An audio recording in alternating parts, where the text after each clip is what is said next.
नमस्कार। आज हम एक बहुत ही दिलचस्प समीक्षा को समझने की कोशिश कर रहे हैं। ये समीक्षा स्वामी विवेकानंद के भाषणों और लेखों पर आधारित एक किताब है, चिंतन करो, चिंता नहीं। तो हमारा इरादा सिर्फ उनके विचारों को जानना नहीं है, बल्कि ये देखना है कि इस खास समीक्षा ने उनसे क्या निकाला है। मतलब आज के लिए क्या महत्वपूर्ण बातें हैं इसमें।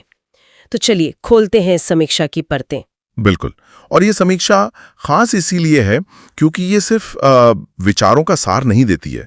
ये कोशिश करती है कि आज की पीढ़ी के लिए वो कितने प्रासंगिक हैं ये दिखाए। मतलब कैसे विवेकानंद का दर्शन, चिंता छोड़ो, चिंतन करो, अपने अंदर की ताकत को पहचानो, ये सब आज की मुश्किलों में रास्ता कैसे दिखा सकता है। तो इस समीक्षा का पहला और शायद सबसे बुनियादी नुक्ता यही है, चिंता नहीं चिंतन। समीक्षा इस पर काफी जोर देती है ना, कि ये सिर्फ एक उपदेश नहीं था विवेकानंद के लिए, वो इसे एक तरह की तकनीक मानते थे। चिंता कैसे समस्याओं को और बड़ा बना देती है, इस पर समीक्षा क्या कहती है? समीक्षा इसे थोड़ा मनोवैज्ञानिक तरीके से देखती है। उसके मुताबिक विवेकानंद का मानना था कि चिंता जो है वो एक तरह का मानसिक शोर पैदा करती है। ये शोर हमारी जो प्रॉब्लम सॉल्विंग की क्षमता है उसे धुंधला कर देता है।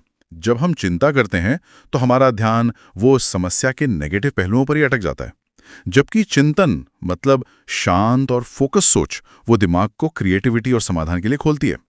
समीक्षा में एक बढ़िया उदाहरण भी है, जैसे तूफानी पानियों में आप अपना अक्स साफ नहीं देख सकते। हाँ बिल्कुल। वैसे ही चिंतित मन में समाधान नहीं सोचते, पानी के शांत होने का इंतजार करना पड़ता है। वही शांत अवस्था चिंतन के लिए जरूरी है। ये शांत अवस्था पाना ही तो आज की भाग दौड़ में सबसे मुश्किल लगता है। हर तरफ से इतनी जानकारी, इतना दबाव। क्या समीक्षा इस पर कुछ कहती है कि इस चिंतन वाली स्थिति तक मतलब पहुंचा कैसे जाए? हाँ बिल्कुल। समीक्षा इस प्रैक्टिकल पहलू पर भी ध्यान देती है। ये बताती है कि विवेकानंद रोजमर्रा के जिंदगी में सचेत रहने की सलाह देते थे। मतलब जिसे आजकल माइंडफुलनेस कहते हैं, भले ही उन्होंने ये शब्द इस्तेमाल न किया हो। समीक्षा के अनुसार विवेकानंद का सुझाव था कि अपने काम पर, चाहे वो कितना भी छोटा क्यों ना हो, पूरी तरह ध्यान लगाना, अपने विचारों के प्रवाह को देखना बिना उनसे उलझे। यही अभ्यास धीरे धीरे मन को शांत करना सिखाता है। ये कोई रातों रात होने वाला जादू नहीं है, एक लगातार कोशिश है। समझ गए। मतलब चिंता से हटकर समाधान पर फोकस करने के लिए पहले मन को शांत करने का अभ्यास जरूरी है। और ये शांत केंद्रित मन शायद युवाओं के लिए और भी ज्यादा महत्वपूर्ण है। बिल्कुल। जिनकी ऊर्जा को सही दिशा चाहिए। समीक्षा युवा शक्ति के बारे में क्या खास बात उजागर करती है? मुझे ये हिस्सा खास तौर पर दिलचस्प लगा। हाँ, ये बहुत महत्वपूर्ण है। समीक्षा इस बात पर रोशनी डालती है कि विवेकानंद युवाओं को सिर्फ ऊर्जा का स्रोत नहीं मानते थे, वो उन्हें राष्ट्र के भाग्य विधाता के रूप में देखते थे। लेकिन समीक्षा एक चेतावनी भी देती है जो विवेकानंद के विचारों से ही निकली है, कि ये अपार ऊर्जा अगर बिना दिशा के हो तो विनाशकारी भी हो सकती है। समीक्षा आज के संदर्भ में इसे जोड़ती है, जैसे इंटरनेट और सोशल मीडिया युवाओं को मौके तो बहुत देते हैं। हाँ, मौके भी और भटकाव भी। बिल्कुल। भटकाव का खतरा भी उतना ही बड़ा है। तो समीक्षा के अनुसार विवेकानंद का संदेश था कि युवा अपनी इस ऊर्जा को पहचानें, उसे कंट्रोल करें और समाज व राष्ट्र निर्माण के पॉजिटिव कामों में लगाएं। समीक्षा में शायद आज के स्टार्टअप कल्चर या सामाजिक आंदोलनों से भी इसकी तुलना की गई है कि कैसे फोकस्ड युवा ऊर्जा बड़े बदलाव ला सकती है। लेकिन आजकल कई युवाओं में एक तरह की निराशा या कह लें सिनिसिज्म भी देखने को मिलता है कि भाई व्यवस्था खराब है, कुछ बदलेगा नहीं। क्या समीक्षा बताती है कि विवेकानंद का संदेश इस निराशावाद का मुकाबला कैसे करता है? ये बहुत जरूरी सवाल है और समीक्षा इस पर बात करती है। समीक्षा के मुताबिक विवेकानंद का जवाब सिर्फ आदर्शवाद नहीं था, वो कर्मठता का आह्वान था। मतलब वो युवाओं से कहते थे कि दुनिया को कोसने की बजाय खुद उठो और बदलाव लाने के लिए काम करो। समीक्षा इसे क्या कहते हैं, प्रैक्टिकल आइडियलिज्म कहती है, यानी ऊंचे आदर्श रखो पर उन्हें जमीन पर उतारने के लिए ठोस कदम उठाओ। उनका संदेश था कि एक अकेला व्यक्ति भी अगर ठान ले तो बहुत कुछ बदल सकता है। ये निराशा को तोड़कर एक्शन की ओर ले जाने वाला विचार है। और इस एक्शन, इस बदलाव लाने की क्षमता को हकीकत बनाने के लिए जिस नींव की जरूरत है वो है आत्मविश्वास। समीक्षा इसे सिर्फ सफलता की कुंजी कहकर छोड़ देती है या इसके गहरे अर्थों पर भी बात करती है? नहीं, समीक्षा इसके गहरे अर्थों पर ही ज्यादा जोर देती है। वो बताती है कि विवेकानंद का आत्मविश्वास सिर्फ बाहरी सफलता मतलब अचीवमेंट्स के बारे में नहीं था। ये कहीं ज्यादा गहरा था। ये अपनी आत्मा की दिव्यता में विश्वास था, इस यकीन में कि हर व्यक्ति के भीतर अनंत शक्ति और संभावनाएं मौजूद हैं। समीक्षा में एक दिलचस्प बात कही गई है कि ये आत्मविश्वास हमें सफल होने पर विनम्र बनाता है, अच्छा, और असफल होने पर मजबूत। क्योंकि अगर आपका विश्वास बाहरी नतीजों पर नहीं बल्कि अपनी अंदरूनी क्षमता पर टिका है तो असफलताएं आपको तोड़ नहीं सकती। समीक्षा इसे आत्मबल कहती है, अंदरूनी ताकत जो मुश्किल हालात में सहारा देती है। हाँ, ये आत्मबल शब्द बहुत शक्तिशाली है। पर एक सवाल मन में आता है, क्या जरूरत से ज्यादा आत्मविश्वास, जिसे हम अहंकार कह सकते हैं, वो नुकसानदेह नहीं? क्या समीक्षा इस संतुलन पर भी कुछ कहती है? हाँ बिल्कुल, समीक्षा इस बारीक संतुलन की बात करती है। वो साफ करती है कि विवेकानंद का आत्मविश्वास अहंकार या घमंड से बिल्कुल अलग था। विवेकानंद के अनुसार सच्चा आत्मविश्वास अपनी दिव्यता को पहचानने से आता है, और जब आप अपने भीतर ईश्वर का अंश देखते हैं तो वही अंश आप दूसरों में भी देखते हैं।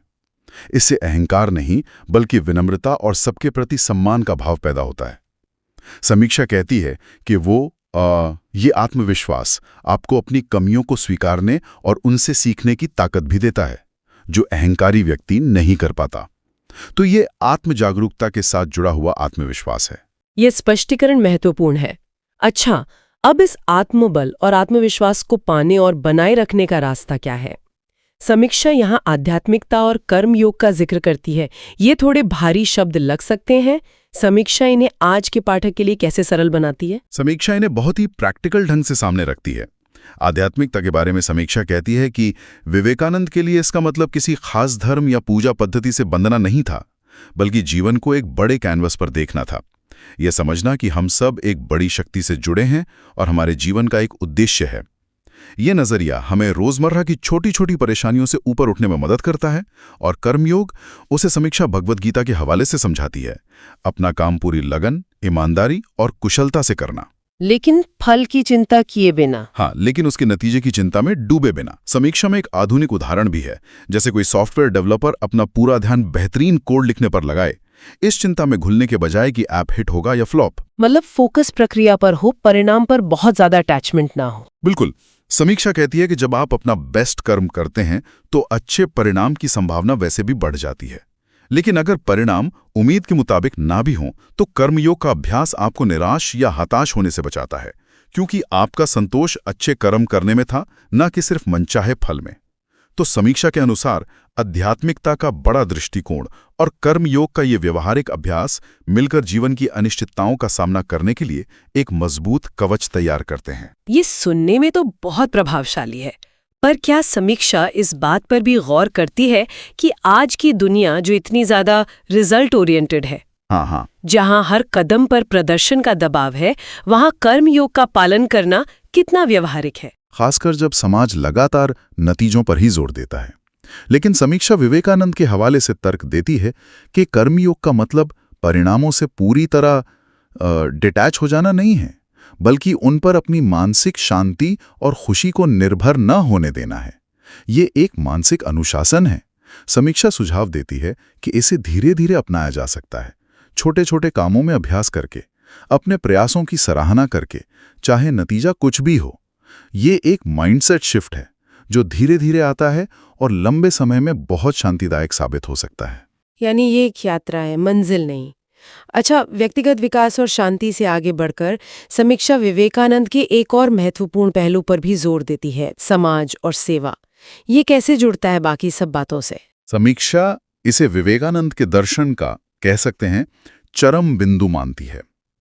उनके प्रसिद्ध सूत्र नर सेवा नारायण सेवा का हवाला देते हुए समीक्षा समझाती है कि दूसरों की, खासकर जरूरतमंदों की सेवा करना ईश्वर की पूजा करने के बराबर है। लेकिन समीक्षा एक और गहरा पहलू उजागर करती है कि सेवा सिर्फ दूसरों के लिए नहीं है, ये खुद हमारे अपने विकास के लिए भी जरूरी है। जब हम निस्वार्थ भाव से किसी की मदद करते हैं तो हम अपने अहंकार के दायरे से बाहर निकलते हैं, हमारी सहानुभूति बढ़ती है और हमें एक व्यापक उद्देश्य मिलता है। समीक्षा इसे आज के संदर्भ में जोड़ती है, जैसे मानसिक स्वास्थ्य के लिए भी समुदाय से जुड़ना और दूसरों के लिए कुछ करना फायदेमंद माना जाता है। विवेकानंद इसे आध्यात्मिक उन्नति का मार्ग मानते थे। तो समीक्षा के अनुसार ये सिर्फ परोपकार या चैरिटी नहीं है, बल्कि ये आत्मविकास की प्रक्रिया का एक जरूरी हिस्सा है। हाँ, बिल्कुल। समीक्षा तर्क देती है कि सच्चा आत्मविकास अकेले में नहीं हो सकता। जब हम समाज से जुड़ते हैं, दूसरों के सुख दुख में भागीदार बनते हैं, तभी हमारा मानवीय पक्ष पूरी तरह विकसित होता है। सेवा हमें करुणा, धैर्य और समझ सिखाती है।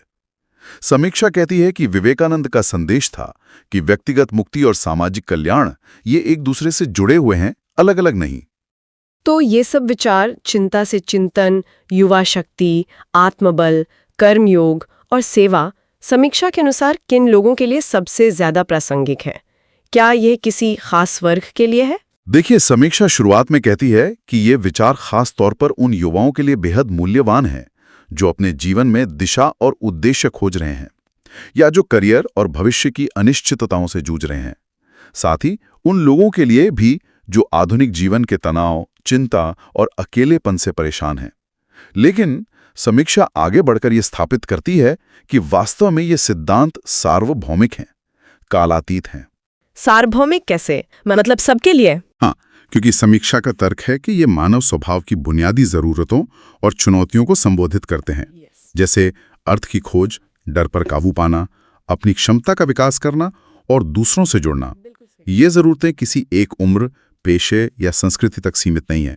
इसलिए समीक्षा के अनुसार हर वो व्यक्ति जो अपने जीवन को अधिक सार्थक, शांत और उद्देश्यपूर्ण बनाना चाहता है, वो इन विचारों से कुछ न कुछ सीख सकता है। और किताब की भाषा कैसी है? समीक्षा क्या कहती है इस बारे में? क्या ये बहुत गंभीर एकेडमिक भाषा में है? बिल्कुल नहीं। समीक्षा इस बात की तारीफ करती है कि किताब की भाषा बहुत सरल है, सीधी है और प्रेरणादायक है।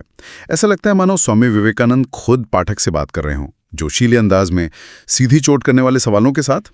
समीक्षा कहती है कि यही शैली विवेकानंद की ताकत थी। वो गहरे दार्शनिक विचारों को भी आम आदमी की भाषा में समझा सकते थे। और यही कारण है कि समीक्षा मानती है कि उनके विचार आज भी उतने ही ताज़े और प्रासंगिक लगते हैं, क्योंकि वे किताबी ज्ञान नहीं बल्कि जीवन के अनुभव और गहरी मानवीय समझ पर आधारित हैं। तो अगर हम इस पूरी चर्चा और समीक्षा का निचोड़ निकालें तो केंद्रीय संदेश क्या उभरता है? केंद्रीय संदेश ये है कि जीवन की चुनौतियों का सामना करने का रास्ता बाहरी परिस्थितियों को कोसने या चिंता में डूबने में नहीं है, बल्कि अपने भीतर झांकने में है।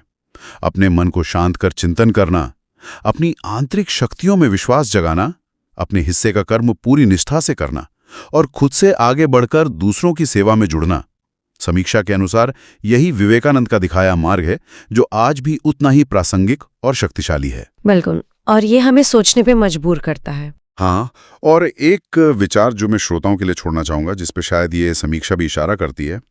आज की इस बेहद प्रतिस्पर्धी दुनिया में, जहां सफलता को अक्सर दूसरों से आगे निकलने के तौर पर देखा जाता है, विवेकानंद का कर्मयोग का सिद्धांत, यानी अपने काम पर ध्यान दो, अपना सर्वश्रेष्ठ दो, फल की अत्यधिक चिंता मत करो, क्या ये हमें प्रतिस्पर्धा की एक ज्यादा स्वस्थ और कम तनावपूर्ण परिभाषा दे सकता है? क्या उत्कृष्टता का लक्ष्य बाहरी जीत के बजाय आंतरिक संतुष्टि और अपने काम के प्रति ईमानदारी हो सकता है? इस पर विचार किया जा सकता है।